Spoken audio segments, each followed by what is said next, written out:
Hello जी, कैसे हो आप लोग? बच्चे हम लोग कर रहे थे एटॉमिक मॉडल या एटॉमिक स्ट्रक्चर, और एटॉमिक स्ट्रक्चर में हम लोग एटॉमिक मॉडल्स वाले पार्ट को कर रहे थे। एटॉमिक मॉडल्स वाले पार्ट में हम लोग रदरफोर्ड वाले कॉन्सेप्ट को कर चुके हैं, और हम अब इस प्रीवियस क्लास में हम लोग बोर एटॉमिक मॉडल को स्टार्ट कर लिए थे। तो वहां पे हम लोग बोर के पोस्टुलेट को कर लिए थे, बोर के पोस्टुलेट को कर लिए थे। क्या बोर का क्या कॉन्सेप्ट था, इन सब चीजों के बारे में हम पढ़ चुके थे। ठीक है, यदि आप लोग है ना प्रीवियस लेक्चर्स को अच्छे से गो थ्रू किए होंगे तो आपको ये चीज पता चल गया होगा कि बोर्स के पोस्टुलेट क्या क्या थे। तो मोस्ट ऑफ द इंपॉर्टेंट जो पोस्टुलेट था कि electrons revolve around the nucleus in a circular orbit, and जब तक वो इलेक्ट्रॉन वहां पे घूम रहा है उसका जो एनर्जी है वो कांस्टेंट होगा, उसका जो एनर्जी है वो कांस्टेंट होगा। और यही सबसे बड़ा ड्रॉबैक था रदरफोर्ड मॉडल का। रदरफोर्ड इस चीज को एक्सप्लेन नहीं कर पाया था कि जब तक इलेक्ट्रॉन उस ऑर्बिट में रिवॉल्व करेगा उसकी एनर्जी कांस्टेंट होगी। ये चीज रदरफोर्ड एक्सप्लेन नहीं कर पाया था। एंड आफ्टर देन बोर्ड ये भी बोल दिया था कि around the nucleus there are infinite number of orbitals, but electron revolve only that orbit whose angular momentum, that is mvr is equal to nh over 2 pi का h over 2 pi का integral multiple होगा, that is n is equal to 1 2 3 4, that is number of orbitals। और आपको ये भी पता होगा कि हर एक इलेक्ट्रॉन का अपना एक फिक्स एनर्जी है, और जो हम न्यूक्लियस से दूर जाएंगे एनर्जी क्या होगा डिक्रीज करेगा या इंक्रीज करेगा। As we move away from the nucleus energy हमेशा इंक्रीज करता है, एनर्जी हमेशा क्या होता है इंक्रीज करता है। इन सब चीजों को हम आज प्रूफ भी करने वाले हैं। और जो सबसे इंपॉर्टेंट पॉइंट था बोर एटॉमिक मॉडल का वो ये भी था कि जब तक नहीं ऐसा कुछ, हाँ, इलेक्ट्रॉन जो है ना ऑर्बिट में मूव कर रहा है उस पे जो force of attraction by the nucleus है उसको बैलेंस कौन कर रहा था, सेंट्रीफ्यूगल फोर्स। इन सब चीजों को हम वहां पे देख चुके थे। तो आज हम लोग बोर एटॉमिक मॉडल को ही आगे कंटिन्यू करेंगे, और जो हम पार्ट आज करेंगे वो आपके बोर्ड के सिलेबस में नहीं है, बट हम जब बोले थे कि प्रीवियस क्लास में जो भी आपके बुक में बोर्ड का ना पोस्टुलेट लिखा हुआ है, यदि आप उसको अच्छे से समझना चाहते हो तो जो उसका है ना क्या क्या उसका कॉन्सेप्ट था, उन चीजों को कैसे वो प्रूव किया था उसके बारे में आपको थोड़ा बहुत जानना पड़ेगा, तभी आप जाके इन चीजों को कंसेप्चुअली अच्छे तरीके से कर सकते हो। ओके, देखो बोर एटॉमिक मॉडल में नेक्स्ट जो सबसे इंपॉर्टेंट था कि वो जो पॉइंट बोला था उसको प्रूव भी किया था। तो आप लोग टॉपिक देना success of Bohr model. Success of Bohr model मतलब उसका क्या है ना बोर का क्या सफलता था, अपने एटॉमिक मॉडल से क्या कुछ प्रूफ किया था। Success of Bohr model, success of Bohr model लिखो। Bohr find radius, Bohr find radius comma velocity, and energy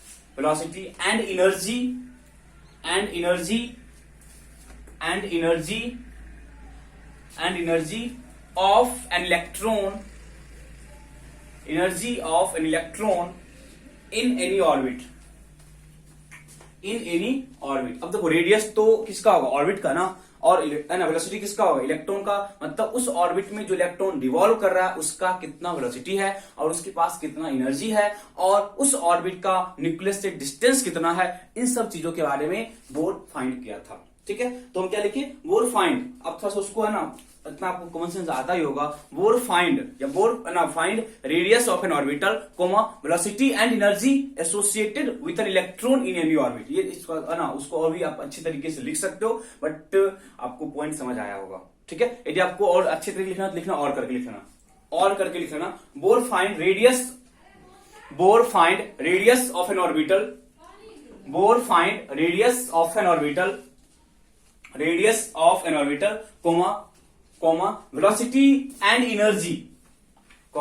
velocity and energy associated with an electron velocity and energy associated with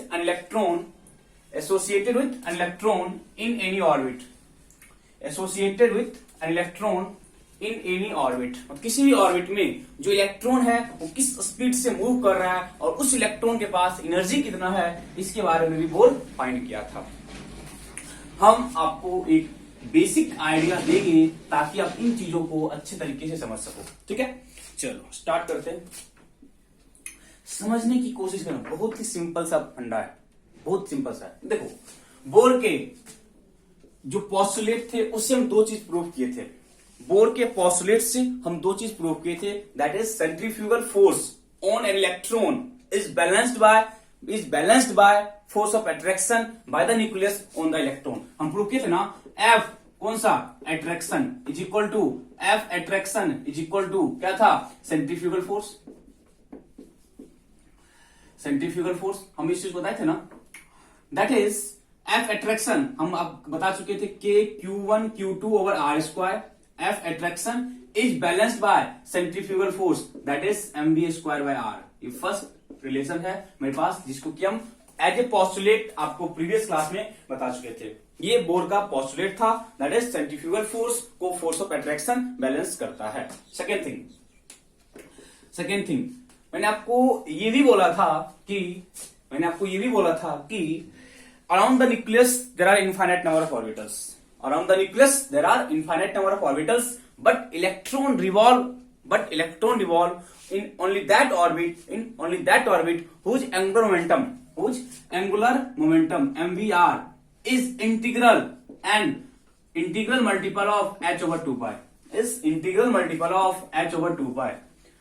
तो ये दो postulate हम previous class में कर चुके थे। Force of attraction को बैलेंस करता है centrifugal force, and around the nucleus electron जिस ऑर्बिट में मूव कर रहा होगा उसका angular momentum N h over 2 pi का इंटीग्रल मल्टीपल होगा। बस मेरे पास ये दो इक्वेशन है, इससे हम वेलोसिटी भी निकालेंगे, इससे हम रेडियस भी निकालेंगे और इससे हम एनर्जी भी निकालेंगे।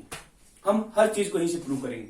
आपको इस इक्वेशन किसी को कोई डाउट नहीं होना चाहिए कि हम बता चुके थे Q1 charge on electron, Q2 charge in the nucleus. क्या फर्क पड़ता है, Q1 को आप न्यूक्लियस का चार्ज ले लो, Q2 को आप इलेक्ट्रॉन का चार्ज ले लो, कोई फर्क नहीं पड़ने वाला है। R distance from the nucleus, M mass of electron पता है 9.1 into 10⁻31 kg, V square velocity of electron, R radius या distance from the nucleus, M mass, V velocity, R radius, N orbits बता चुके थे, H प्लेक कांस्टेंट है, इसका मैंने आपको वैल्यू बता दिया था 6.63 इंटू 10⁻34 जूल पर सेकेंड। ये आप उस वैल्यू आपको याद रखना होगा, पाई का वैल्यू पता है आपको। ठीक है, तो ये दो इक्वेशन मेरे पास है। अच्छा, हम इस दो इक्वेशन से हम रेडियस निकालेंगे, वेलोसिटी और एनर्जी। तो स्टार्ट करते हैं। फर्स्ट फॉर वेलोसिटी किसी से स्टार्ट कर सकते हो जिससे आपको ये लगे। देखो, हमको निकालना है वेलोसिटी, मतलब इलेक्ट्रॉन जिस ऑर्बिट में मूव कर रहा है उसके पास कितना, वो किस स्पीड से मूव कर रहा है, वो हमको फाइंड करना है। देखो, कैसे पता करे, कैसे करे, क्या करे, नहीं करे। ठीक है, हमको निकालना है वेलोसिटी, इक्वेशन 1 का देखो हम पहले यूज करते हैं। इक्वेशन 1 क्या है, देखो तो K Q1 Q2 over are square के एक मिनट, हम फर्स्ट Q1 Q2 का क्वेश्चन सिंपलीफाई कर देते हैं। देखना, हम Q1 लिख रहे हैं, Q1 क्या है, चार्ज ऑन इलेक्ट्रॉन। यदि Q1 चार्ज ऑन इलेक्ट्रॉन है तो इसको E मान लेते हैं, पता है E, मतलब E डिनोट करेगा charge on electron, that is 1.6 into 10⁻19, और Q2 जो है वो charge in the nucleus, Z into E। इन चीजों के बारे में हम ऑलरेडी डिस्कस कर चुके हैं। E charge on the electron and ZE charge in the nucleus. Okay, तो हम डायरेक्टली बच्चे आप लिख सकते हैं K ZE square over are square is equal to MV square over R. बताओ, फर्स्ट इक्वेशन में यदि हम Q1 और Q2 का वैल्यू पुट करें, तो मेरे पास क्या आ जाएगा, K ZE square over are square equal to MV square by R. Okay, हम एक आर को यहां से हटा दिए, एक आर को हम क्या किए, यहां से रिमूव कर दिए, तो मेरे पास क्या बचेगा, K ZE square equal to MV square into R. Any doubt till now? जल्दी बोलो, यहां तक कोई डाउट है? बस आप देखते जाओ, अपने आप सबको पता चल जाएगा। अब बताओ, हम लिख सकते हैं K ZE square is equal to MVR into V। बताओ तो, M V R into V लिख सकते हो, एम वी स्क्वायर आर को M V R into V लिख सकते हैं। अब बताओ, इसका मेरे पास वैल्यू है, इसका मेरे पास वैल्यू है M V R is equal to N H over 2 pi. देखो तो हम एम वी आर के जगह पे, हम एम वी आर के जगह पे M V R is equal to N H over 2 pi को पुट कर सकते हैं। एनी डाउट बताओ? तो क्या हो जाएगा, K Z E square is equal to क्या होगा, N H over 2 pi into वी। बताओ डाउट है किसी को? डाउट है किसी को? हमको वी फाइंड करना है, तो वी निकल गया। वी इक्वल टू कितना हो जाएगा? देखो तो v इज इक्वल टू क्या लिखोगे, v इज इक्वल टू क्या हो जाएगा, v इज इक्वल टू क्या होगा बच्चे? देखो v इक्वल टू क्या हो जाएगा, देखना 2 इधर आ जाएगा, 2 पाई होगा के जेड ई स्क्वायर, के जेड ई square over n into h. पता जल्दी से डाउट है? 2 पाई के जेड ई स्क्वायर ओवर एन एच। पता यहां तक डाउट है किसी को? यहां तक डाउट है किसी को? ये v का वेलोसिटी, ये v का वैल्यू है, ये v का वैल्यू है। और ये वाला वैल्यू यदि आपको याद रहता है बहुत बड़ी बात है, बट इसको मैं और भी सिंप्लीफाई करने वाला हूं, बहुत है ना, इजीली इसको हम सिंप्लीफाई कर सकते हैं, बहुत बेसिक लेवल पे इसको हम सिंप्लीफाई करेंगे। अब देखो अच्छे, अब देखो आप इस वाले पार्ट को लिख लियो, आप इधर वाले पार्ट को लिख लियो, जल्दी से इसको मिटाओ, इसको लिख लियो ना, इधर वाले पार्ट को लिखे हो ना। देखो अब देखो हम क्या करेंगे, मेरे पास क्या वैल्यू है, 2 पाई के जेड ई square over n into h. अब देखो इसमें क्या क्या कांस्टेंट है और क्या क्या वेरिएबल है, क्या क्या वेरिएबल है उस चीज को फोकस करना। 2 कांस्टेंट है, पाई कांस्टेंट है, के 9 इंटू 10⁻⁹ कांस्टेंट है, जेड क्या है, एटॉमिक नंबर, वो चेंज करेगा। मतलब मेरे पास हाइड्रोजन का न्यूक्लियस है, मेरे पास हीलियम का न्यूक्लियस है, मेरे पास लिथियम का न्यूक्लियस है, किसी का भी न्यूक्लियस है, तो अकॉर्डिंग टू एटम यदि एटम चेंज करेगा तो जो जेड का वैल्यू है बच्चे वो चेंज करेगा। जेड क्या होगा, चेंज करेगा, बिकॉज यदि मेरे पास जो न्यूक्लियस है, nucleus number of proton different होता है फॉर डिफरेंट एटम, वो चेंज करेगा, तो जेड का वैल्यू क्या होगा, चेंज करेगा। चलो अच्छी बात है। ई चेंज करेगा, ई चेंज करेगा, थप्पड़ लगेगा बच्चे। ई क्यों चेंज करेगा, इलेक्ट्रॉन है, ई इलेक्ट्रॉन का चार्ज है और इलेक्ट्रॉन का चार्ज हमेशा कांस्टेंट होता है। And number of orbit definitely change करेगा, बिकॉज इलेक्ट्रॉन फर्स्ट ऑर्बिट में है, सेकेंड ऑर्बिट में है, थर्ड ऑर्बिट में है, ये डिपेंड करता है किस ऑर्बिट में है। एच ऑलरेडी कांस्टेंट है, playing constant, that is v is equal to 2 pi K E square over H. ये चेंज कर रहा है, चेंज क्या नहीं कर रहा है, z ओवर n चेंज करेगा, z भी चेंज करेगा, n भी चेंज करेगा, बट ये जो बाकी कांस्टेंट हैं, वो चेंज नहीं करने वाले हैं। यदि ये बाकी कांस्टेंट चेंज नहीं करने वाले हैं, इनका वैल्यू यदि हम फाइंड करके पुट कर दिए तो कभी चेंज करेगा, ये कांस्टेंट का वैल्यू कभी चेंज नहीं करेगा। यदि इस कांस्टेंट का वैल्यू कभी चेंज नहीं करेगा तो एक बार आप इसका वैल्यू निकाल के यहाँ पुट कर लो, हमेशा वो कांस्टेंट रहेगा, क्योंकि चेंज क्या कर रहा है, जेड और एन चेंज कर रहा है। क्या कर रहा है, जेड और एन चेंज कर रहा है। तो बच्चे वैल्यू पुट करते हैं, देखो इतना कुछ रिजल्ट बस आपको याद रखना, जो रिजल्ट प्रूफ करेगा ना वो 1-2 बार करोगे आपको याद हो जाएगा। ठीक है, देखो 2 पाई पता है आपको 3.14 के 10 इंटू 9 इंटू 9 1.6 इंटू कितना 10 पावर -19 का स्क्वायर, नीचे एच 6.63 इंटू 10 पावर -34। चेंज क्या नहीं किया था, चेंज क्या कर रहा था, जेड और एन चेंज कर रहा था। बताओ यहां तक किसी को डाउट है? अब आप इतना होशियार हो कि आप सॉल्व कर सकते हो बच्चे। तो इस वैल्यू को आप सॉल्व करोगे तो आएगा 2.1 into 10 power 6, 2.1 into 10 power 6 Z over N metre per second, Z over N metre per second. ये मेरे पास वेलोसिटी का इक्वेशन है कि जब कोई इलेक्ट्रॉन किसी ऑर्बिट में मूव कर रहा है तो उसका जो वेलोसिटी है वो क्या होगा, उसके मेरे पास इक्वेशन है। देखो वेलोसिटी डिपेंड कर रहा है, जो वेलोसिटी है वो डिपेंड कर रहा है किस पे, जेड और एन पे। जेड के डायरेक्टली प्रोपोर्शनल है और एन के क्या है, इनवर्सली प्रोपोर्शनल है। तो हम ये लिख सकते हैं velocity of electron in any orbit is directly proportional to z over n, is directly proportional to z over n, z change करेगा और n चेंज करेगा तो जो इलेक्ट्रॉन है उसका जो वेलोसिटी है वो किसी भी ऑर्बिट में वो भी क्या करेगा, चेंज करेगा, वो भी क्या होगा, चेंज करेगा। जल्दी से नोट करो, कोई डाउट है तो पूछो। वेलोसिटी वाले इक्वेशन में किसी को कोई डाउट है तो पूछ सकते हो, सिंपल सा है, हम बस दो इक्वेशन का यूज कर रहे, उसी को हम तोड़ मरोड़ के जैसे मन वैसे करके हम इक्वेशन निकाले, और way of derivation is not important at this level. Okay, हम लोग +1 में जाएंगे तो और अच्छे से करेंगे, तो वहां पे कभी कभी आपको पूछ लेता है तो वहां पे इंपॉर्टेंट होता है, और इंपॉर्टेंट अभी हो या +1 हो क्या फर्क पड़ता है। आप बस एक हम सिंप्लीफाई किए, मैथ सॉल्व किए, कुछ नहीं किए, बस सब्स्टिट्यूट किए। पता है मैथ अब सॉल्व कैसे है ना, आप लोग है ना इससे बहुत ड्रामा क्वेश्चन सॉल्व करते हो, ठीक है। तो सिंपल सा क्वेश्चन है, मेरे पास दो इक्वेशन है, उसी को हम तोड़ मरोड़ के सॉल्व कर रहे हैं और बाकी कुछ नहीं कर रहे हैं, ठीक है। तो वेलोसिटी क्या कर रहा है, जेड के प्रोपोर्शनल है। तो कभी भी यदि आपको वेलोसिटी कंपेयर करने के लिए आए, कभी भी आपको वेलोसिटी कंपेयर करने के लिए आए तो सिंपली आप उस एटम्स के Z और N पे फोकस करो, कभी भी आप एग्जैक्ट वैल्यू पे कांस्टेंट नहीं करो, कंपेयर करने की बात कर रहे हैं हम। यदि निकालना होगा तो 2.1 इंटू 6 इंटू Z/N भी फोकस करना होगा, क्वेश्चंस करेंगे बहुत सारे, ठीक है। तो यहां तक डाउट है, यहां तक डाउट है, नोट कर लियो। चलो तो ये था मेरे पास वेलोसिटी का इक्वेशन। किसका था इक्वेशन, मेरे पास था वेलोसिटी का इक्वेशन। नेक्स्ट मेरे पास है फॉर रेडियस,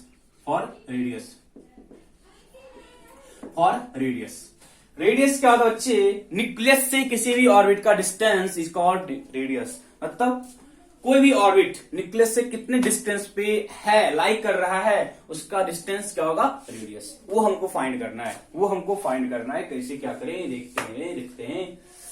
हम भी निकाल चुके हैं, भी मेरे पास पड़ा हुआ है। और यदि हम इक्वेशन 2 को देखें या इक्वेशन 1 को देखें, कोई फर्क नहीं पड़ता है, हम इक्वेशन 2 से कर रहे हैं और आपका होमवर्क है आप इक्वेशन 1 से करो, हाँ या ना, करोगे जल्दी से, ओके गुड। तो हम क्या लिखे, बस इक्वेशन 2 क्या था, MBR is equal to NH/2π, लिखो तो MBR is equal to NH/2π। देखो बोलते याद करो, इंटीग्रल मल्टीपल किसका, H/2π का, कौन, angular momentum, MBR angular momentum is integral multiple of H/2π।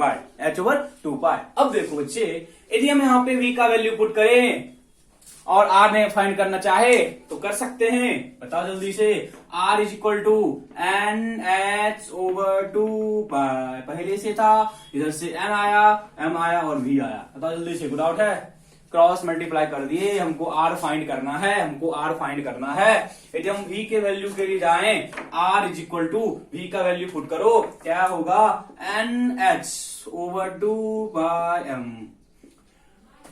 View देखो क्या है, 2π kZe² over n into H.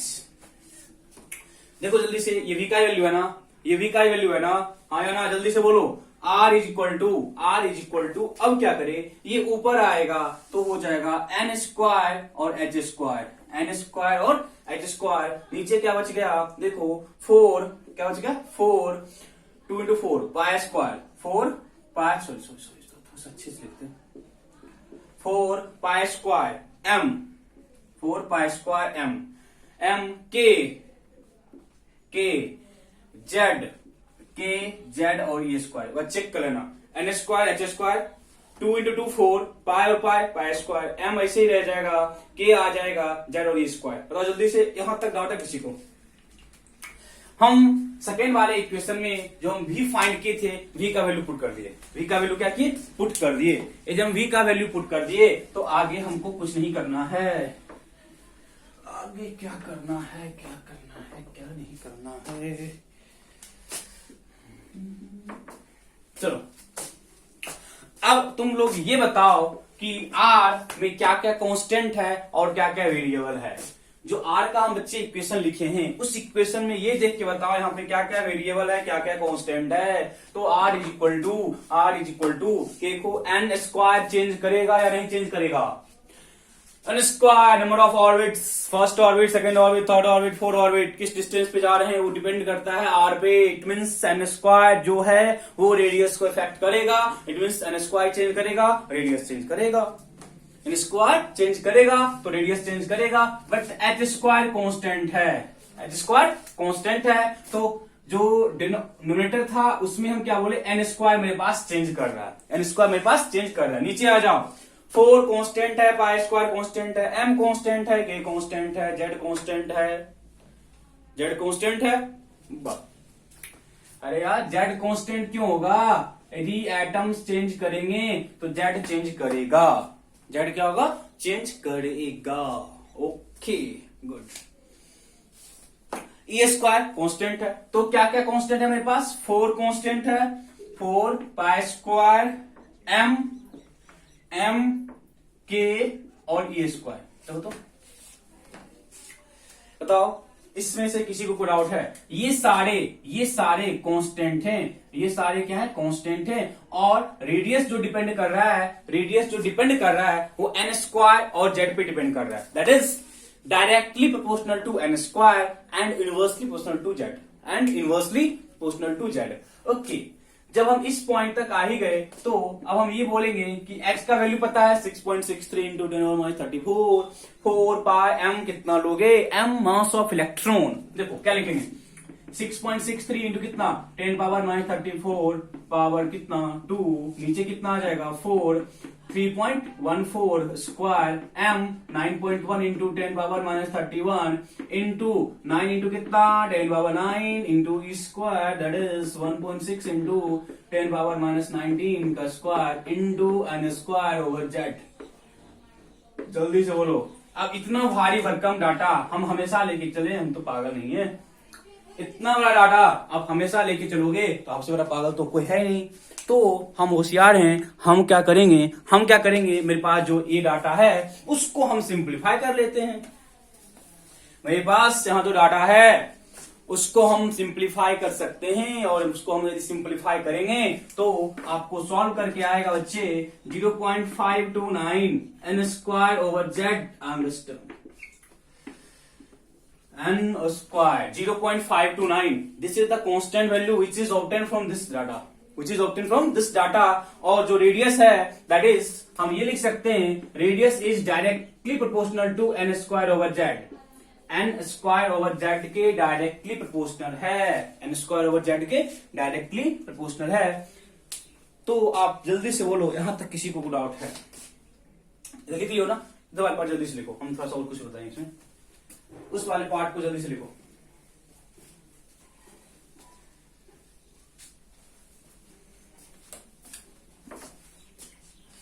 देखो अब हम क्या बोल रहे हैं ना, सुनो अच्छे से देखो।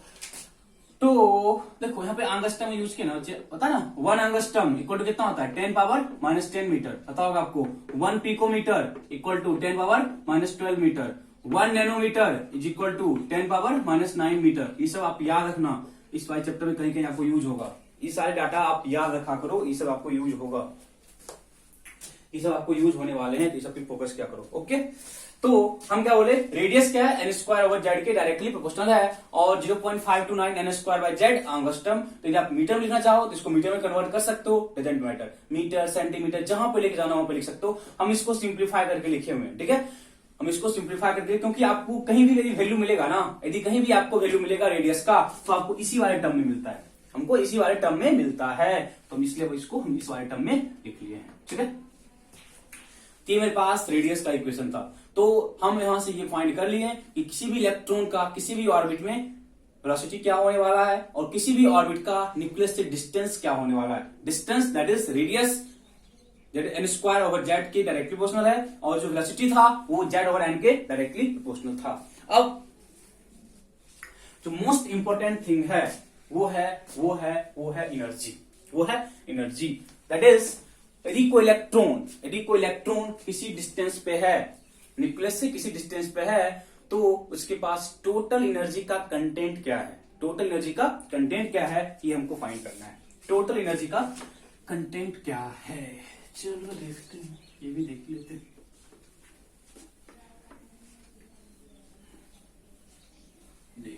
देखते हैं, देखो समझो, अब ये थोड़ा सा इंपॉर्टेंट है, समझ जाओगे तो अच्छी बात है, नहीं समझे तब भी अच्छी बात है, रट्टा लगा लेना। देखो हम क्या बोले, न्यूक्लियस है, न्यूक्लियस से यहाँ कोई इलेक्ट्रॉन घूम रहा है, इस ऑर्बिट में कोई इलेक्ट्रॉन घूम रहा होगा, इस ऑर्बिट में कोई इलेक्ट्रॉन घूम रहा होगा। अब बताओ, जब इलेक्ट्रॉन यहाँ घूम रहा है और उसका हम v निकाल चुके हैं, जब इलेक्ट्रॉन इस डिस्टेंस पे मूव कर रहा है, इसके पास कुछ स्पीड होगा, यदि इसके पास कुछ स्पीड होगा दैट इज इसके पास काइनेटिक एनर्जी होगा। यदि इलेक्ट्रॉन इस स्पीड पे घूम, इस डिस्टेंस पे घूम रहा है, यदि इसके पास कुछ स्पीड है that is half mv square kinetic energy. पता है इतना ना, इतना तो सबको पता है यार। हाफ mv स्क्वायर क्या होता है, kinetic energy. Half mv square क्या होता है, काइनेटिक एनर्जी। क्या होता है, काइनेटिक एनर्जी, काइनेटिक एनर्जी। और सेम इंस्टेंट पे इसके पास कुछ ना कुछ पोटेंशियल एनर्जी होगा, कुछ ना कुछ पोटेंशियल एनर्जी होगा। और जो पोटेंशियल एनर्जी होगा उसका जो फॉर्मूला होता है, किसी दो चार्ज पार्टिकल के बीच जो पोटेंशियल एनर्जी है minus K Q1 Q2 over are, minus K Q1 Q2 over R. किसी दो चार्ज पार्टिकल, फिजिक्स का फॉर्मूला है, ज्यादा दिमाग लगाना नहीं है, minus K Q1 Q2 over are. अब किसी के दिमाग में क्वेश्चन आएगा, सर पहली बार जब हम लोग क्लोजेस्ट डिस्टेंस ऑफ अप्रोच किए थे तो वहां पे माइनस साइन नहीं लगाए थे बच्चे, वहां पे माइनस साइन इसलिए नहीं लगाए थे क्योंकि कभी भी डिस्टेंस नेगेटिव, तो एक्चुअल फॉर्मूला है वो नेगेटिव के साथ होता है। एक्चुअल जो फॉर्मूला है वो minus K Q1 Q2 over are square, sorry R. Physics में आप करोगे जब टॉपिक तो आपको सर अच्छे से डिजाइन एक्सप्लेन करके प्रूव करेंगे। वहां पे देखो, अब किसी के मन में ये क्वेश्चन आया कि जब आप पीछे किए थे तो वहां पे आप माइनस लगाए नहीं थे बच्चे, वहां पे हमको डिस्टेंस निकालना था और डिस्टेंस कभी नेगेटिव होता नहीं है, इसलिए वहां पे क्या लिखे, simple K Q1 Q2 over R. But actual formula क्या होता है, यदि कोई दो चार्ज पार्टिकल इसी आर डिस्टेंस से सेपरेटेड है तो उसके पास जो पोटेंशियल एनर्जी होता है minus K Q1 Q2 over are square, R not square R. It means हम ये बोले बच्चे कि यहाँ जो इलेक्ट्रॉन है वो किसी स्पीड के साथ घूम रहा है। यदि वो किसी स्पीड के साथ घूम रहा है तो उसके पास काइनेटिक एनर्जी होगा, उसके पास क्या होगा, काइनेटिक एनर्जी होगा। और जब ये चार्ज पार्टिकल है और यहाँ कोई क्या है, पॉजिटिव चार्ज है, तो जो दो चार्ज पार्टिकल है और इसके बीच कुछ ना कुछ सेपरेशन है, बिकॉज ऑफ दैट सेपरेशन इसके पास कुछ ना कुछ पोटेंशियल एनर्जी भी होगा। That is total energy is equal to kinetic energy plus potential energy. Total energy is equal to kinetic energy plus potential energy.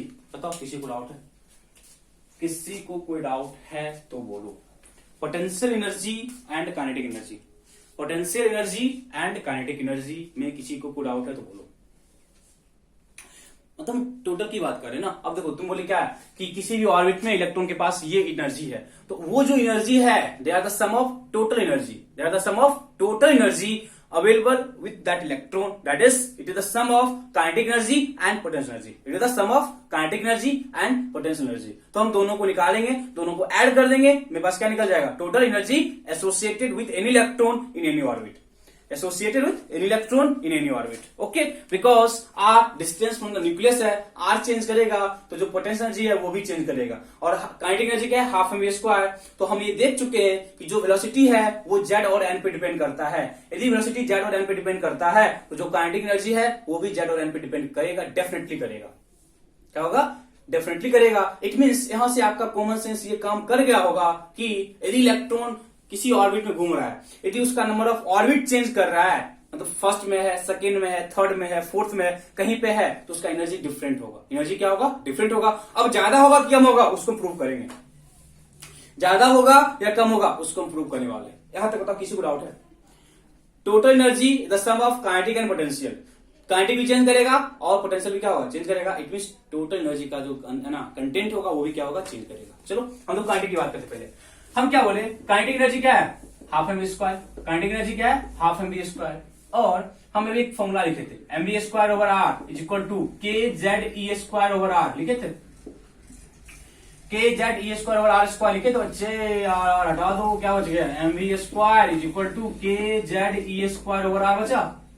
अरे फर्स्ट फॉर्मूला इक्वेशन 1 देखो फिर से जल्दी, ठीक है। अब यदि हम इधर भी हाफ से मल्टीप्लाई कर दिए और इधर भी हाफ से मल्टीप्लाई कर दिए, क्या फर्क पड़ने होता है। यदि हम इसको हाफ से मल्टीप्लाई किए, जो है इसको हाफ से मल्टीप्लाई किए बच्चे, ये क्या बन गया मेरा, काइनेटिक एनर्जी। ये क्या बन गया मेरा, काइनेटिक एनर्जी। कितना हो गया, के जेड ई स्क्वायर ओवर 2r। जल्दी से बोलो, मतलब हम काइनेटिक एनर्जी को इस वाले टर्म में इक्वेट कर लिए, इस वाले टर्म में इक्वेट कर लिए बच्चे। क्योंकि ये इक्वेट किसी का कॉमन सेंस काम किया, हम इसमें क्यों नहीं सॉल्व किए। हम काइनेटिक एनर्जी को हाफ mv स्क्वायर के टर्म में क्यों नहीं सॉल्व किए बच्चे, क्योंकि काइनेटिक एनर्जी क्यों नहीं सॉल्व किए? क्योंकि जो टोटल एनर्जी है वो सम है काइनेटिक एनर्जी और पोटेंशियल एनर्जी का। Total energy is the sum of kinetic and potential, और आप ये देख पा रहे हो कि जो पोटेंशियल एनर्जी है यार minus Q1 Q2 bye are, तो इस टर्म में है, तो हम जो काइनेटिक एनर्जी है उसको भी के Q1 Q2 वाले टर्म में लाना चाहते हैं ताकि हम उसको इजीली ऐड कर सकते हैं। इतना तो कॉमन सेंस आ रहा है ना, 10 आम के साथ 5 केला को आप ऐड भी कर सकते हो। 10 आम के साथ आप 5 आम को ऐड करोगे तो क्या होगा? 15 आम होगा। 10 आम के साथ 5 केला ऐड करने पे 15 केला नहीं हो जाएगा, 15 आम नहीं हो जाएगा। इतना कॉमन सेंस है। इसे जब भी हम सॉल्व कर रहे हैं तो हम कोशिश कर रहे हैं उसको हम एक टाइप मिला के सॉल्व करें। अंडरस्टूड और नोट? अंडरस्टूड और नोट? जल्दी से बोलो। चलो गुड। अब हम क्या करें? अब मेरे पास ये काइनेटिक एनर्जी है और जो पोटेंशियल एनर्जी है कितना है? माइनस के जेड ई स्क्वायर ओवर आर। देखो तो ये पोटेंशियल Q1 Q2 बता चुके थे। Q1 क्या था? E, और Q2 क्या था? जेड ई। कितना हो जाएगा? Z E square, Z E square. तो हम काइनेटिक भी निकाल चुके हैं और हम पोटेंशियल भी निकाल चुके हैं। हम काइनेटिक भी निकाल चुके हैं, हम पोटेंशियल भी निकाल चुके हैं। तो यदि हम टोटल एनर्जी की बात करें, कितना है काइनेटिक? कितना है? के जेड ई square over 2r minus K Z ई स्क्वायर ओवर r। तो जब इसको सॉल्व करने गए, सॉल्व करके मेरे पास आएगा माइनस के जेड ई स्क्वायर ओवर 2r। अंडरस्टूड और नॉट? काइनेटिक, टोटल और पोटेंशियल में किसी को कोई डाउट है? Kinetic energy, potential energy and total energy में किसी को कोई डाउट है? देखो kinetic energy half M B square था, तो फ्रॉम फर्स्ट इक्वेशन हम M B square by R को इसके इक्वेट किए, फिर हम कोशिश किए इसको काइनेटिक बना लें। काइनेटिक बना क्या है? के जेड ई स्क्वायर ओवर 2r आ गया।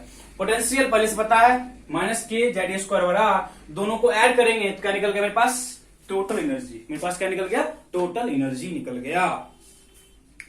पहले इसको जल्दी से लिखो, इस वाले पार्ट को जल्दी से नोट कर लो, बहुत इंटरेस्टिंग फैक्ट बताएंगे यहाँ पे आपको। इस वाले पार्ट को जल्दी से लिखो।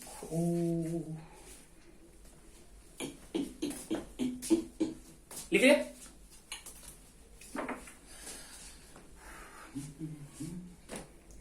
अब हम देखें कि जो देखो, अब यहां से एक रिलेशन निकालेंगे कि काइनेटिक एनर्जी, टोटल एनर्जी और पोटेंशियल एनर्जी में क्या रिलेशन है। टोटल काइनेटिक एंड पोटेंशियल में क्या रिलेशन है? टोटल काइनेटिक एंड पोटेंशियल में क्या रिलेशन है? देखो क्या है रिलेशन। देखो total energy is equal to, देखना टोटल और पोटेंशियल में कोई डिफरेंस है? टोटल एनर्जी कितना है? Minus K Z E square by R, minus K Z E square over 2r। और काइनेटिक कितना है? के जेड ई स्क्वायर ओवर 2r। दोनों बराबर है, एग्जैक्ट। डिफरेंस किस चीज का है? साइन का है। डिफरेंस किस चीज का है? साइन का है। यदि हम काइनेटिक एनर्जी को माइनस से मल्टीप्लाई कर दें तो क्या बन जाएगा? Total energy.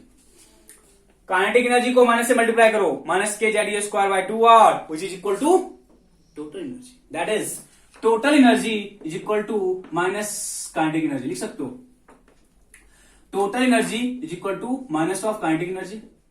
Total energy equal to minus of kinetic energy. और यदि आप ये देख पा रहे हो कि पोटेंशियल और टोटल, पोटेंशियल और टोटल में साइन का कोई चेंज है? नो। चेंज क्या है? यहां पे r है और यहां पे क्या है? 2 है। इट मीन्स पोटेंशियल एनर्जी को आप 2 से डिवाइड करो। 2 से क्या करो? डिवाइड करो। पोटेंशियल में आप यहां 2 लगा दो तो आपका टोटल बन जाएगा। पोटेंशियल में क्या लगाओ? 2 लगाओ, क्या बन जाएगा? टोटल बन जाएगा। ओके, इट मीन्स जो काइनेटिक एनर्जी है, सॉरी जो टोटल एनर्जी है minus of kinetic energy is equal to potential energy over 2। It means total kinetic and potential में रिलेशन होता है। आपको ये रिलेशन याद रखना पड़ेगा। बहुत सारे क्वेश्चंस में आपको काइनेटिक एनर्जी देके पोटेंशियल पूछ देगा, टोटल देख के काइनेटिक पूछ देगा, पोटेंशियल देख के काइनेटिक पूछ देगा, कुछ भी पूछ सकता है आपको। ठीक है, तो ये इनके बीच का क्या रिलेशन है? ये इनके बीच का क्या रिलेशन है? ओके, बट अभी तक हम वैल्यू वाले पार्ट पे नहीं आए। वैल्यू वाले पार्ट पे नहीं आए। ठीक है, देखो मेरे पास क्या था? Total energy. टोटल एनर्जी क्या था? माइनस के जेड ई स्क्वायर ओवर 2r, और हम लोग r के लिए भी वैल्यू पुट कर चुके हैं। हम लोग r का वैल्यू पता कर चुके हैं। r का वैल्यू क्या था? पीछे प्रूव कर चुके हैं।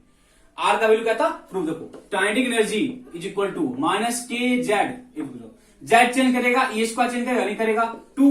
और r यदि आपको पता होगा कि r के सामने कुछ कांस्टेंट डाटा था, आर के सामने क्या था, कुछ कांस्टेंट डाटा था, और उसके बाद आप यहां पे लिखे थे एन स्क्वायर ओवर जेड लिखे थे, बताओ तो।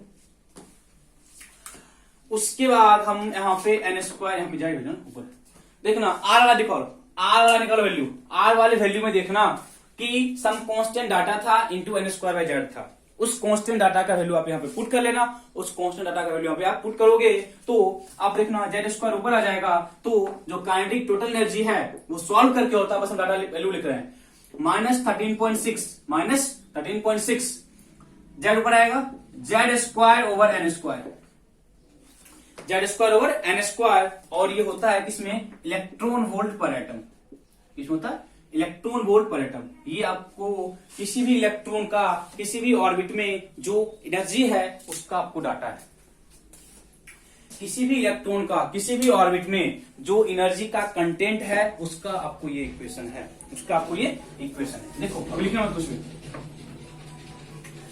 अब यहाँ पे आपको इलेक्ट्रॉन वोल्ट दिख रहा है, बट आप बोलोगे कि हम लोग एनर्जी को हमेशा जूल में सॉल्व करते हैं, तो कोई दिक्कत नहीं है। 1 इलेक्ट्रॉन वोल्ट इक्वल टू होता है 1.6 इंटू 10⁻⁻19 जूल।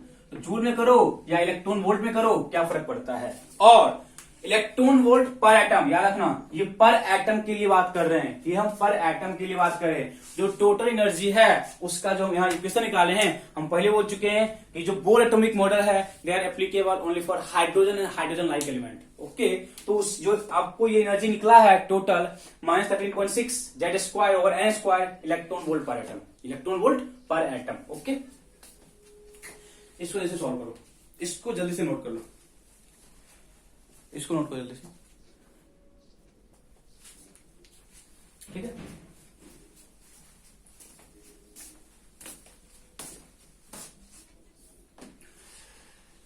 जूल में भी हम लिख सकते हैं दादा, कोई फर्क नहीं पड़ता है, जूल में भी लिख सकते हो, कोई फर्क नहीं पड़ता है, ठीक है। अब देखना यहां से डॉट नहीं है, तो बच्चे हम ये बोले थे ना कि बोर के अकॉर्डिंग किसी भी इलेक्ट्रॉन का जो एनर्जी है जब तक वो उस ऑर्बिट में है वो कांस्टेंट रहता है। देखो तो जब तक एन स्क्वायर जब तक एन कांस्टेंट होगा और वो एटम कांस्टेंट है, यदि एटम कांस्टेंट है बच्चे तो जेड कांस्टेंट है, एटम कांस्टेंट है दैट इज उसका एटॉमिक नंबर क्या है, कांस्टेंट है, जेड कांस्टेंट है, और एन कांस्टेंट है दैट इज यदि नंबर ऑफ ऑर्बिट कांस्टेंट है तो उसका जो एन है वो भी क्या होगा, कांस्टेंट होगा। जेड कांस्टेंट है, एन कांस्टेंट है, दैट इज जो टोटल एनर्जी है वो क्या होगा, कांस्टेंट होगा, वो क्या होगा, कांस्टेंट होगा। बट यदि एन चेंज करेगा that is number of orbit change करेगा, यदि नंबर ऑफ ऑर्बिट चेंज करेगा बच्चे तो जो टोटल एनर्जी है उसका भी डाटा क्या होगा, चेंज करेगा, उसका डाटा क्या होगा, चेंज करेगा। तो हम ये प्रूव करने की कोशिश कर रहे हैं। देखना यदि हम n इक्वल टू 1 बोले that is first orbit, that is first orbit, n equal to 1 की बात किए दैट इज फर्स्ट ऑर्बिट। यदि हम फर्स्ट ऑर्बिट की बात किए, यदि हम फर्स्ट ऑर्बिट की बात किए तो जो टोटल एनर्जी है वो कितना होगा, देखो तो -13.6 जेड स्क्वायर। हम for first orbit for hydrogen कर रहे हैं, जो हम सारा सॉल्व कर रहे हैं ना वो हाइड्रोजन के लिए कर रहे हैं, किसके लिए कर रहे हैं, हाइड्रोजन के लिए कर रहे हैं। तो total energy in the first orbit of hydrogen, total energy in the first orbit of hydrogen that is -13.6 z square, कितना होगा हाइड्रोजन का, z हाइड्रोजन का कितना होगा 1 z square over n square that is 1 into 1 का square electron volt per atom, electron volt per atom. देखो तो z कितना लिया यहाँ पे 1, क्योंकि हाइड्रोजन का जो एटॉमिक नंबर है वो कितना होता है 1, that is total energy solve किए कितना है -13.6 electron volt per atom, -13.6 electron volt per atom. ये टोटल एनर्जी तब था जब मेरे पास n इक्वल टू 1 था, n इक्वल टू क्या था 1 था। बस देखो कोशिश करो for n equal to 2, for n equal to 2 किसके लिए, अभी हम किसके लिए करें, फॉर हाइड्रोजन, फॉर हाइड्रोजन। बताओ कितना होगा एनर्जी, अब जो टोटल एनर्जी है -13.6 जेड स्क्वायर अभी क्या है 1, बिकॉज अभी भी मेरे पास जो एटम है वो क्या है, हाइड्रोजन है, दैट इज 1 का स्क्वायर, दैट इज 1 का square over Z square over N square, Z square over N square. यदि हम एन स्क्वायर यहां पुट करें कितना, तो 2 का स्क्वायर, तो इलेक्ट्रॉन वोल्ट पर एटम कितना हो जाएगा -13.6 1 into 1/4 electron volt per atom. तो आप जब इसको सॉल्व करोगे तो जो काइनेटिक रह जाएगा -3.4 electron volt per atom, -3.4 electron volt per atom. बताओ जल्दी से। तो यदि आप फर्स्ट ऑर्बिट में एनर्जी को चेक किए और यदि आप सेकेंड ऑर्बिट में एनर्जी को चेक किए तो ज्यादा कौन है कम कौन है? फर्स्ट ऑर्बिट में जो एनर्जी है they are -13.6 electron volt per atom, they are -13.6 electron volt per atom, but second orbit में जो एनर्जी है they are -3.4 electron volt per atom. ज्यादा कौन है? -13.6 और -3.4 में बच्चे ज्यादा कौन है? बच्चे ज्यादा कौन है? ज्यादा कौन है? ज्यादा कौन है? सेकेंड वाला। इट मीन्स एकदम थर्ड वाले की बात किए n=3 के लिए बात किए तो जो टोटल एनर्जी है कितना हो जाएगा? -3.6 into 1/9 electron volt per atom.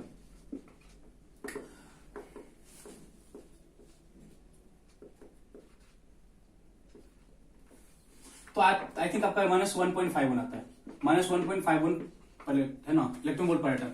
It means as we move from the nucleus, देखो हम कहने की बात क्या कर रहे हैं, ये न्यूक्लियस है, ये फर्स्ट ऑर्बिट है और ये क्या है? सेकेंड ऑर्बिट है। ये क्या है?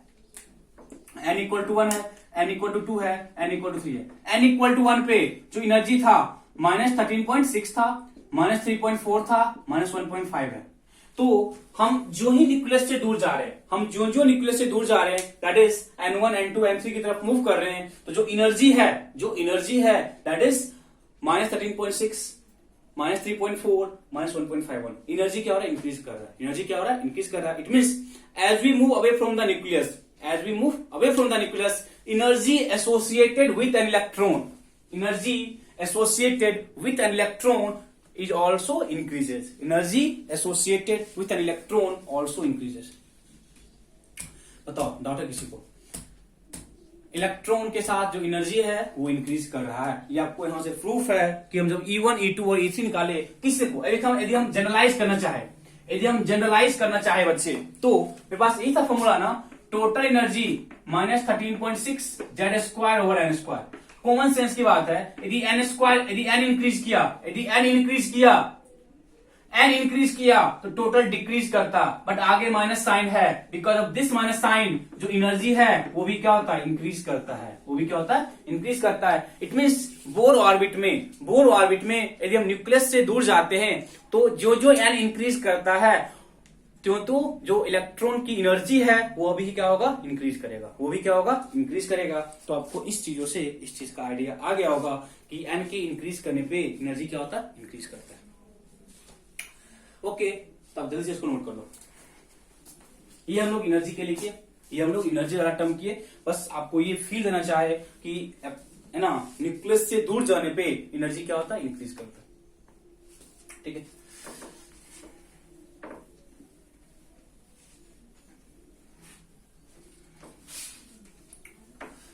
लास्ट दो टर्म कर लेते हैं। एक है ना मोस्ट इंपोर्टेंट आपको यही तीन होता, रेडियस, वेलोसिटी एंड एनर्जी। एक कभी आपको पूछेगा टाइम पीरियड। क्या पूछेगा? Time period. पता है ना कि पीरियड क्या होता है? एक रेगुलर इंटरवल के बाद किसी चीज का रिपीट करना is called period, is called periodic. देखो हम क्या बोले, यहाँ न्यूक्लियस है, फर्स्ट सेल है, सेकेंड सेल है, थर्ड सेल है, किसी इलेक्ट्रॉन की बात, किसी सेल की बात की। सपोज हम क्या बोले, हम बोले इलेक्ट्रॉन यहाँ पे था, इनिशियल इलेक्ट्रॉन यहाँ पे था, घूम रहा है, घूमते घूमते यहां पहुंच गया, फिर घूमा, फिर यहां पहुंच गया, फिर घूमा, फिर यहां पहुंच गया। इट मीन्स एक आफ्टर एक रेगुलर इंटरवल के बाद, मतलब एक कुछ रेगुलर इंटरवल है, उसके बाद ये हमेशा क्या कर रहा है? अपना जो है ना होता है ना कि जो पोजीशन था उसको रिपीट कर रहा है। क्या कर रहा है? पोजीशन क्या कर रहा है? रिपीट कर रहा है। तो यदि हम टाइम पीरियड की बात किए, यदि हम लोग टाइम पीरियड की बात करेंगे, क्या बोलेंगे? कितने टाइम के बाद, कितने टाइम बाद वो रिपीट किया। देखो ना, यहां पे था, यहां से यहां तक आया, that is 2πr distance cover किया, 2πr डिस्टेंस ट्रेवल किया। और टाइम क्या होता है? डिस्टेंस ओवर क्या? स्पीड। स्पीड क्या बोलोगे? वेलोसिटी। जल्दी से बोलो, टाइम पीरियड में किसी को डाउट है? टाइम पीरियड दैट इज किस इंटरवल के बाद वो आया, ये डिस्टेंस के बाद वो रिपीट कर रहा है। तो हमको टाइम निकालना है। टाइम इक्वल टू क्या होता है? डिस्टेंस ओवर स्पीड और वेलोसिटी। तो आपको रेडियस का पता है, हम बस एक बस कोरिलेट करना चाह रहे हैं कि एग्जैक्ट पूछा है, टाइम पीरियड के साथ कंपेयर करने के लिए बोलता है। तो एकदम बोलेंगे टाइम पीरियड किस पे डिपेंड कर रहा है बच्चे, एकदम टाइम पीरियड की बात की है तो डायरेक्टली प्रोपोर्शनल टू, देखना रेडियस क्या था? रेडियस की डिपेंडेंसी किस पे थी? n²/z पे। और v किस पे डिपेंड था? z/n पे। चेक करो पीछे, v किस पे डिपेंड था, z ओवर n पे। इट मीन्स जो टाइम पीरियड होगा, जो टाइम पीरियड होगा बच्चे, time period is directly proportional to, time period is directly proportional to N ऊपर जाएगा N Q over Z square. Time period is directly proportional to N Q over Z square. कुछ नहीं किए हम, क्या बोले, टाइम पीरियड क्या होता है 2 pi r over v, 2 pi r over v. हम आर निकाल चुके थे 0.529 N square over Z angstrom, ठीक है। It mean radius N square by Z पे डिपेंड कर रहा है और जो वेलोसिटी है वो जेड बाय एन पे डिपेंड कर रहा है। तो उसके थ्रू हम क्या बोले कि एन स्क्वायर बाय जेड पे कौन डिपेंड किया, और आर और जेड बाय एन पे डिपेंड किया, तो उसको हम सॉल्व कर लिए। जो ही हम टाइम पीरियड किए मेरे पास फ्रीक्वेंसी आ गया।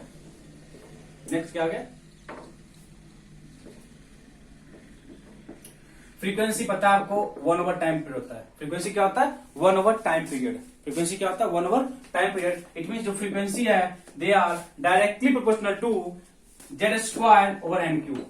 कभी कभी रियली पूछेगा, जरा दिमाग लगाना, दिमाग लगाना आपको फर्स्ट 3 वाले पार्ट पे, फर्स्ट 3 वाले पार्ट पे आपको दिमाग लगाना है कि रेडियस क्या होता है, वेलोसिटी क्या होता है, और टाइम पीरियड क्या, सॉरी एनर्जी क्या होता है, और एनर्जी क्या होता है। हम इसमें कुछ क्वेश्चंस करने वाले हैं, अब पहले जल्दी से इसको लिख लो।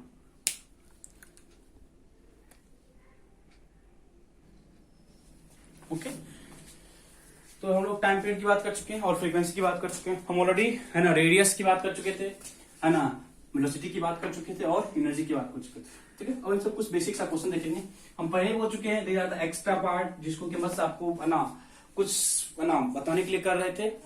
आपके बोर्ड में सिर्फ और सिर्फ जो वो टॉपिक मॉडल है उसका पॉस्टुलेट करना, ठीक है। बाकी जिसको दिमाग नहीं लगाना, दिमाग मत लगाओ, ठीक है। तो देखो हम क्या किए, देखो जो आपको रिजल्ट याद रखना, रेडियस कितना 0.529 N square over Z angstrom, यही था रेडियस, यही था। वेलोसिटी कितना था 2.1 इंटू कितना 10 power 6 Z over N metre per second, ठीक है। ये हम प्रूव कर चुके थे। और जो टोटल एनर्जी था -13.6 Z square over N square electron volt per atom, electron volt per atom. बस इतना याद रखना आपको, हमें इतना ही याद रखना है, ठीक है। इतना याद है बहुत सफिशिएंट है, इसमें आपके सारे क्वेश्चन सॉल्व हो जाएंगे। देखो first question, calculate radius, question लिखना, calculate radius comma velocity, calculate radius comma velocity and energy. हमको रेडियस निकालना है, हमें वेलोसिटी निकालना है और हमें एनर्जी निकालना है विथ इलेक्ट्रॉन। एनर्जी एसोसिएट करना, radius, velocity and energy associated with an electron, associated with an electron in third orbit of lithium 3 positive, not lithium 2 positive, associated with third orbit of lithium 2 positive। Lithium 2 positive की बात इसलिए कर रहा है, lithium इसलिए नहीं बोला बच्चे क्योंकि जो बोर एटॉमिक मॉडल था they are applicable only for hydrogen and hydrogen like element. बताइए आपको, जो बोर एटॉमिक मॉडल है वो एप्लीकेबल है सिर्फ और सिर्फ hydrogen and hydrogen like element, बाकी किसी के लिए एप्लीकेबल नहीं होता है, ठीक है। पता है आपको। चलो देखो, अब लिथियम 3 पॉजिटिव बोला, थर्ड ऑर्बिट बोला बच्चे ना, थर्ड ऑर्बिट बोला है, तो थर्ड ऑर्बिट बोला है, इसका ये मतलब हो गया कि एन इक्वल टू कितना होगा 3। थर्ड ऑर्बिट बोला है, इसका ये मतलब हुआ कि एन इक्वल टू कितना होगा 3। यदि एन इक्वल टू 3 होगा, और लिथियम 3 पॉजिटिव के लिए बोला, किसके लिए बोला, लिथियम 3 पॉजिटिव। जब लिथियम 3 पॉजिटिव के लिए बोला है, बताओ जेड कितना होगा। लिथियम 3 पॉजिटिव के लिए बोला है तो जेड कितना होगा, हीलियम, हाइड्रोजन, हीलियम, लिथियम बच्चे, Z equal to 3। Z equal to कितना हो जाएगा 3। यहां तक डाउट। जेड क्या होता है, number of proton, that is atomic number, वो चार्ज पे डिपेंड करने रहा। यूनिट बोलना की 3 पॉजिटिव है तो 3 बाहर निकल गया, जेड इक्वल टू 0 हो गया। गुड। आर क्या था 0.529 एन स्क्वायर कितना by Z square, N square over Z square, N square over Z square, ये बोलोगे ना, N square over Z, N square by Z, N square by क्या है जेड, एन स्क्वायर कितना कटेगा 3, कितना हो जाएगा 0.529 इंटू कितना 3 एंगस्ट्रम। सॉल्व कर लियो, इसको सॉल्व कर लेना, ठीक है। रेडियस, वेलोसिटी कितना है 2.1 इंटू कितना 10 power 6 Z/n metre per second, Z/n metre per second. तो क्या लिखेंगे हम 2.1 इंटू कितना 10 पावर 6, Z कितना है 3, N कितना है 3 मीटर पर सेकेंड, 3 कट गया, कितना हो जाएगा 2.1 कितना 10 power 6 metre per second, metre per second. जल्दी से बोलो डाउट है, जल्दी से बोलो डाउट है किसी को नहीं? चलो तो नेक्स्ट क्या बोला एनर्जी, एनर्जी को क्या है -13.6 Z²/n² electron volt per atom, electron volt per atom, that is -13.6 into Z² कितना 3 का स्क्वायर, 3 का स्क्वायर ओवर 3 का square electron volt per atom, electron volt per atom, that is जो एनर्जी है that equal to -13.6 electron volt per atom. Simple सा question था, यदि आपको फॉर्मूला याद है तो इन सारे क्वेश्चंस में आपको कोई दिक्कत नहीं है। वे ऑफ डेरिवेशन बस हम थोड़ा सा आपको फील देना चाहे थे, बट मेन द पॉइंट ये है कि आपको इसके रिजल्ट याद रखने हैं, आपको इसके बस और बस रिजल्ट याद रखना है, ठीक है, ज्यादा दिमाग नहीं लगाना है, ठीक है। चलो question, calculate radius of, calculate ratio of करना, calculate ratio of radius of second orbit, calculate ratio of radius of second orbit of hydrogen, second orbit of hydrogen to that of second orbit of hydrogen, second orbit of hydrogen to that of third orbit of helium positive, second orbit of hydrogen, second orbit of hydrogen to that of third orbit of helium positive,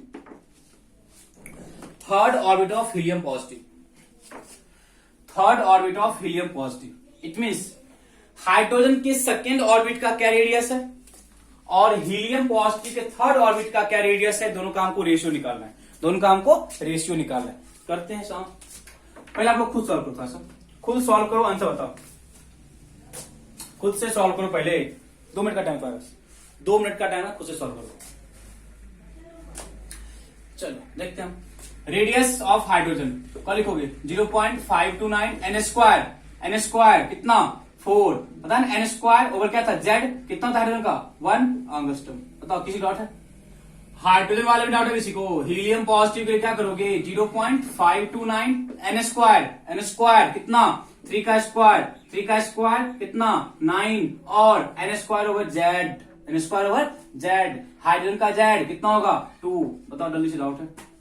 हमको ratio चाहिए, ratio of radius of hydrogen to that of radius of helium positive. तो ये cut जाएगा और आपको हो जाएगा 8/9।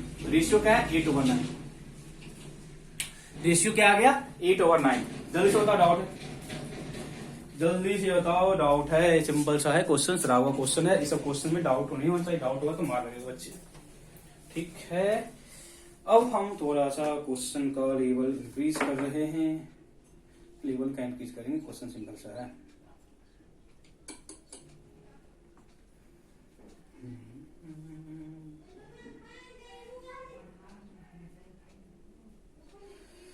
तो क्वेश्चन लिखें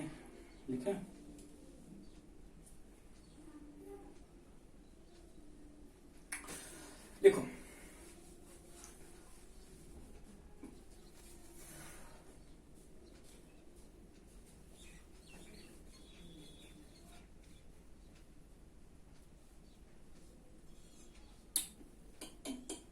लिखो the ratio of velocity,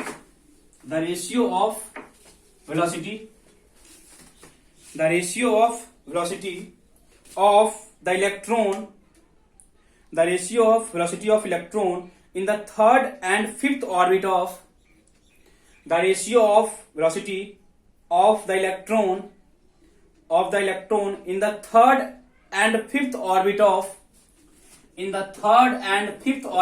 Li2 positive, the ratio of velocity of electron in the third and fifth orbit of Li2 positive,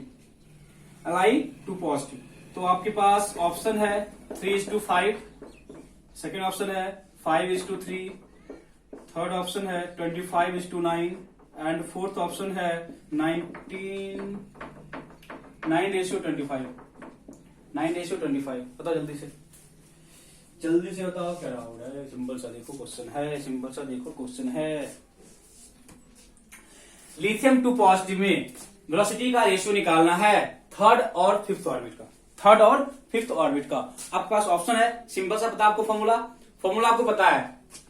velocity equal to क्या होता है 2.1 into 10⁻6 Z/n metre per second. ये आपको पता है फॉर्मूला। बस इस फॉर्मूला का यूज करना है। जल्दी से करो। आपके पास आप पोल दिखेगा, जल्दी से करो।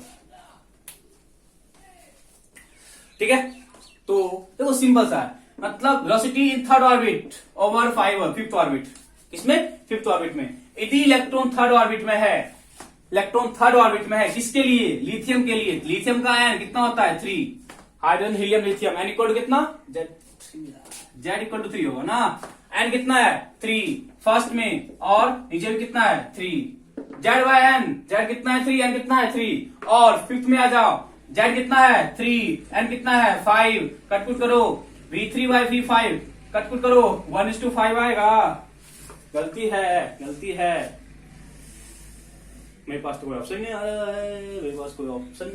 रहा है। 3 नीचे आएगा, 5 ऊपर जाएगा, 3 नीचे आएगा, 5 ऊपर जाएगा, 5 ऊपर गया, पहले से 5 है, 15/9। बताओ 15/9 कोई ऑप्शन नहीं है। चलो ऑप्शन नहीं, कटमकुट करो। 5 3 जा 5 3 जा 3 5 जा 3 ना 3 3 जा 5:3 ऑप्शन होगा। सिंपल सा क्वेश्चन है। बस Z/n पुट करना है। Z/n पुट करो। जो ही आप Z/n पुट करोगे, आपके पास बाकी सारा कुछ आपको अपने आप दिखने लगेगा। बाकी सारा कुछ अपने आप आपको दिखना शुरू हो जाएगा। कुछ भी नहीं करना है इसमें बच्चे, कुछ भी नहीं करना है। आप देख पा रहे हो, ठीक है। चलो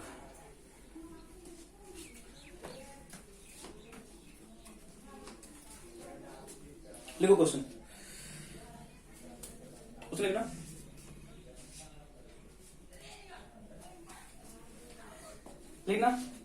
the distance between fourth and third Bohr orbit. The distance between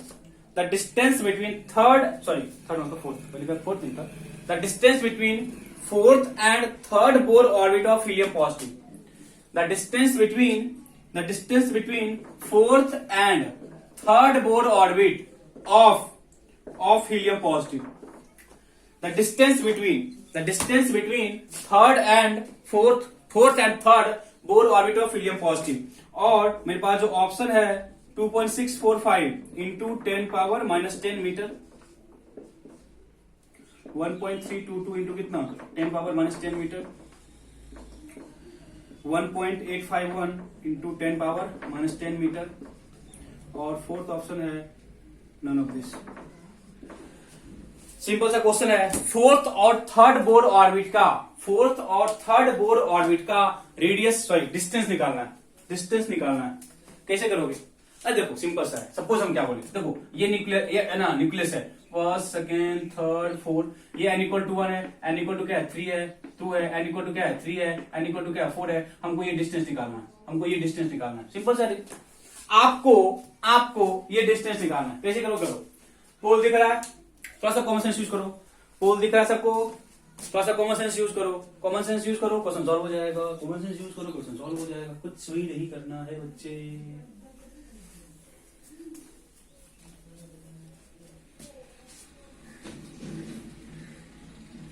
ठीक है, बोल देखो सिंपल सा था क्वेश्चन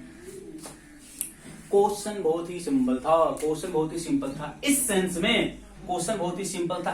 में ये डिस्टेंस निकाल सकते हो बच्चे, यदि आप ये डिस्टेंस निकाल सकते हो और ये डिस्टेंस निकाल सकते हो, दोनों का माइनस करो, आपको ये डिस्टेंस निकल जाएगा ना। तो R4 का मतलब बच्चे इलेक्ट्रॉन फोर्थ ऑर्बिट में है, तो उसका क्या होगा formula 0.529 n² over Z। N square over Z. Fourth third में फोर्थ क्या बोला एन स्क्वायर, दैट इज 4 का square N square over Z. Z किसके लिए, हीलियम के लिए, कितना होगा 2, दैट इज 0.529 इंटू 8 लिख सकते हो। अभी सॉल्व मत करना, जीनियस मत बनना, सॉल्व मत करो, उसी फॉर्मेट में, उसी वाले फॉर्मेट में छोड़ दो। आंगस्टम में है, इसमें है आंगस्टम में, ठीक है। अब आ जाओ थर्ड के लिए, R3 क्या लिखोगे, R3 क्या लिखोगे 0.529 इंटू एन स्क्वायर। थर्ड में एन स्क्वायर 3 का स्क्वायर 9, 3 का स्क्वायर 9 ओवर जेड कितना 2। तो 9/2 कितना होता है, 4/5 होता है, 4.5 होता है, 0.529 इंटू 4.5 आंगस्टम, कितना 4.5 आंगस्टम। हमको डिस्टेंस निकालना है, हमें क्या निकालना है distance, that is R4 minus R3, ये बोलो ना R4 माइनस R3 कर दो, डिस्टेंस निकल जाएगा। R4 और R3 में ये है ना 0.529 कॉमन कर लिए, कितना बच गया 8 minus 4.5 angstrom, 8 minus 4.5 angstrom, that is 0.529 into कितना हो जाएगा 3.5 अंगस्टम। तो अब आपको सॉल्व करना है, सॉल्व करो, कुछ तो कुछ आने वाला है, कुछ ना कुछ तो आएगा ही बच्चे।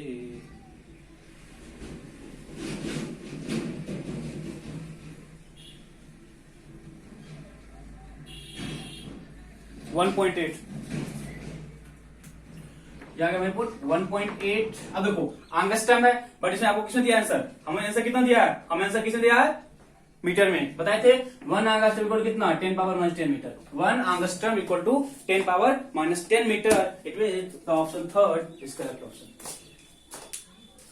The option third is correct option. देखो सिंपल सा है, हम हर क्वेश्चन में सिर्फ और सिर्फ फॉर्मूला को ही कोरिलेट कर रहे हैं, हम हर क्वेश्चन में सिर्फ और सिर्फ फॉर्मूला को ही कोरिलेट करने की कोशिश कर रहे हैं। यदि आपके पास ये कैपेबिलिटी है कि आप फॉर्मूला को कोरिलेट कर सकते हो तो डेफिनेटली आपको कोई प्रॉब्लम नहीं होने वाला है, ठीक है। तो आप यहां तक वाले पार्ट को अच्छे से रिवाइज करो, जितने भी हम लोग फॉर्मूला किए, फॉर्मूला को एक बार है ना अच्छे से है ना देख लो, लर्न कर लो, और जो भी क्वेश्चन किए इस क्वेश्चन को थोड़ा सा प्रैक्टिस करो। नेक्स्ट क्लास में हम 3-4 क्वेश्चन और करेंगे और बोर्ड वाले पार्ट को हम खत्म करेंगे। देखो जो ही बोर्ड का पार्ट खत्म होगा तो आगे का पार्ट वो दीजिए, आगे बस हमको atomic number, mass number, isotope, isobar, ये सब चीजों को डिस्कस करना है, फिर हम लोग बोर्डिंग वाले पार्ट पे आ जाएंगे। ओके ओके बच्चे, चलो इतना आप लोग करो revise. Okay, thank you, bye bye.